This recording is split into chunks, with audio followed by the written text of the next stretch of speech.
कि प्रातःकाल के इस ब्रह्म मुहूर्त में मैं सबको प्रणाम करती हूँ, क्योंकि आप सब ही इस ब्रह्मांड के जीव हैं, प्रभु हैं। परमात्मा ने आपको बनाया है और न जाने कितने इसमें भगवान भी हैं, न जाने कितने इसमें देव भी हैं, न जाने संसार में कितने दानव। सभी लोग इस समय धरती पर प्रकट हो रखे हैं और अपनी अपनी मति से, अपने अपने ज्ञान मति से कार्यों में लगे हुए हैं। पर ये पहले ऐसे नहीं था। पहले ये हमारा जो ब्रह्मांड था ये शून्य था।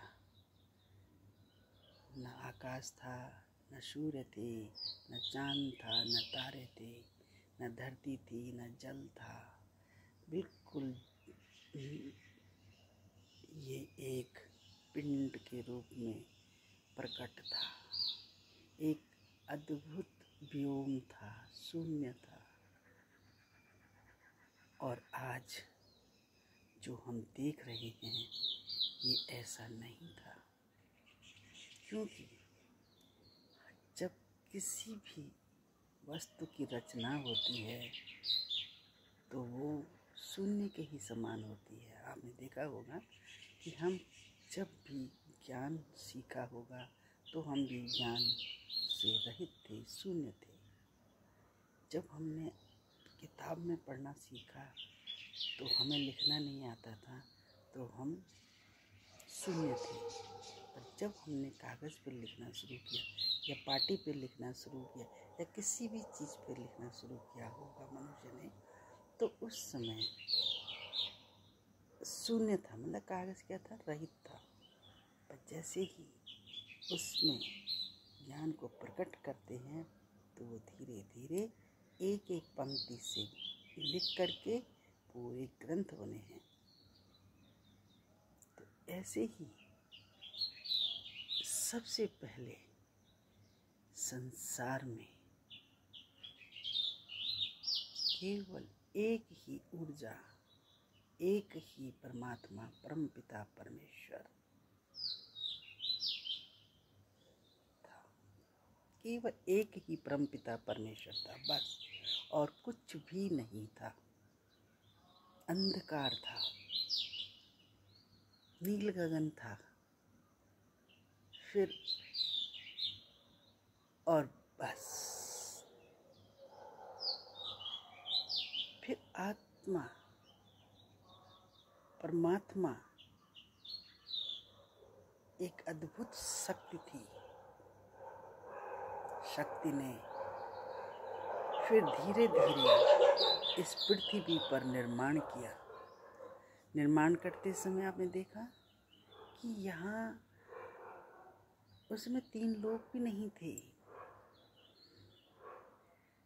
9 खंड भी नहीं थे, बस एक था, निराकार।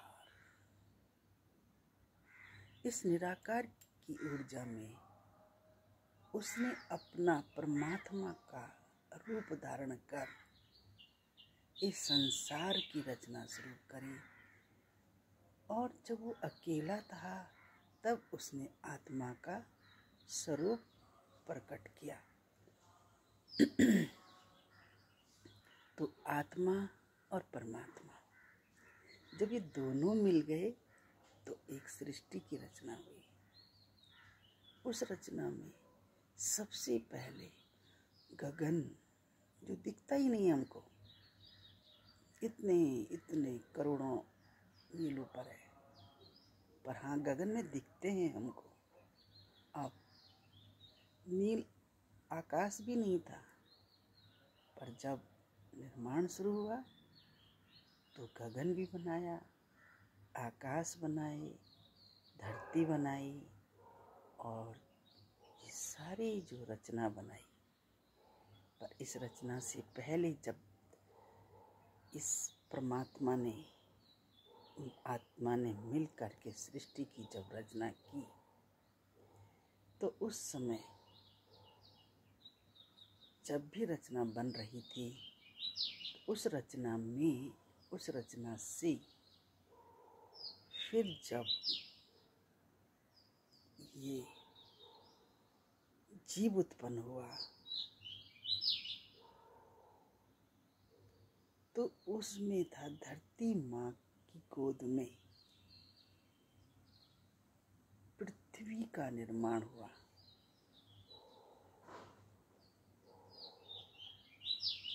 जब पृथ्वी का निर्माण हुआ, ये मैं उस समय की बात बता रही हूँ कि जब प्रभु ने इसको जो है जब प्रकट किया तो उन्होंने ऐसे ऐसे विशाल खंड बनाए जो आज हमारे से बहुत अदृश्य हैं, दिखते भी नहीं हैं, और जो दिखते हैं तो वो हम उसको विज्ञान ने 3 लोक 9 खंड बता दिए, नवग्रह बता दिए। ये चीज़ें हमारे सामने प्रकट होती हैं, पर ये कब था, क्या था, कब हुआ, ये न जाने कितने युगों युगों युगों युगों की बात था। तो वो जो पहला युग था वो ऐसा नहीं था जो आज है। पहले युग में तो आपने देखा होगा इतने बड़े संसार में जब प्रभु ने सृष्टि दी तो एक ही सृष्टि का पालन था, परमेश्वर। उसकी आज्ञा से जो जो बनता चला गया वो सृष्टि से जुड़ता चला गया, और परमात्मा और आत्मा की जो ये एक रचना थी, ये जैसे उन्होंने ऊंचे ऊंचे पहाड़, नदी, पठार और समुद्र का भी निर्माण ऐसे नहीं हुआ। ये भी समय समय पर गतिविधियों ने और इस ब्रह्मांड में उथल पुथल पर बनते बिगड़ते चले गए, और ये रूप आज जो हमारे पास में है, ये सृष्टि के प्रारंभ में कुछ नहीं था, अंधकार था, और उसमें परमात्मा स्वरूप निराकार का प्रकट होकर आत्मा का निर्माण करके फिर इस सृष्टि की रचना बनी। केवल सृष्टि में एक सत्य है, ऊर्जा, जो इसको चला रही है। बस एक प्रकाश है, एक अंधकार में जब एक प्रकाश है जो इस संसार को चला रहा है, और इसको जानने के लिए सबसे पहले हमारे पास में है जो स्वतः उत्पन्न है, वेद। तो परमात्मा ने स्वयं इस वेद की रचना करके जो इस सृष्टि की रचना की, वो इसमें स्वतः ही वो उसमें वेदवाणी के रूप में जुड़ती चली गई। तो वेद एक ऐसा है हमारे पास जो परमात्मा और ऊर्जा के द्वारा निर्मित है। इसे किसी व्यक्ति मनुष्य ने नहीं बनाया। वेद में जैसे जैसे पृथ्वी कैसे थी, क्या थी, कैसे बनी, हमने कैसे इसने रचना करी, कैसे इस प्रभु ने सारा इसमें लिख करके, जैसे उन्होंने संसार की रचना में 3 लोक बनाए, 9 खंड बनाए, और संसार में बनाया, धरती बनाई, एक खंड धरती भी है, और धरती की रचना कैसे की, स्वतः ही शब्द लिखते चले गए। और वेद वाणी जो है वो वाणी है जो आज तक सत्य और सनातन है। वेदवाणी में हमने देखा कि आपको इस प्रभु की सृष्टि की रचना इसमें आपको उजागर हो जाएगी। तो आओ हम अपने वेदों को पढ़ें, समझें। ये जो हमारे सामने दिख रहा है ये कुछ नहीं था, कैसे उत्पन्न हुआ, कैसे सृष्टि युगों युगों से मानव की जो बनी, कैसे कैसे आदि मानव से और सभ्यता के युग में मानव आया। प्रारंभिक इतिहास से आज जो हम आधुनिक इतिहास तक पहुंच गए, इस सब में रचना नहीं है, माया थी। प्रभु की केवल एक रचना है जो सत्य और सनातन है, अद्भुत है, लौकिक है, अलौकिक है। वो है वेद, वो है हमारा वेद। तो वेद में आपने देखा होगा, पढ़ा है हमने, जो उसमें आंकलन किया इतना सरल नहीं था। अब इस उम्र में जा कर के बचपन से जब पढ़ा, गुरुओं के संज्ञान में रहे और ज्ञान लेने के बाद कि निराकार प्रभु कौन है, क्या ही जिज्ञासा थी। इसको देखा, कबीर का सुना, जाके मुख माथा नहीं, ना ही रूप करो। और जब उन्होंने इसको देखा और जाना तो क्या कहा, सारे समुद्र को मसी करूं, वन को करूं कलम, वन के जो जितने भी पेड़ पौधे की जो जड़ है कलम करूं, और सारी धरती को अगर मैं कागज बना दूं, पर गुरु इस प्रभु का, इस परमेश्वर का, इस निराकार का के बारे में हम कुछ नहीं लिख सकते। गुरु बिन लिखा न जाए, क्योंकि जब तक गुरु का ज्ञान नहीं है, आप नहीं जान सकते कि वेद क्या है, निराकार क्या है, सृष्टि क्या है। जब ज्ञान प्राप्त हो जाता है कि ये निराकार है, ये प्रभु है, अंग और संग हमारे है,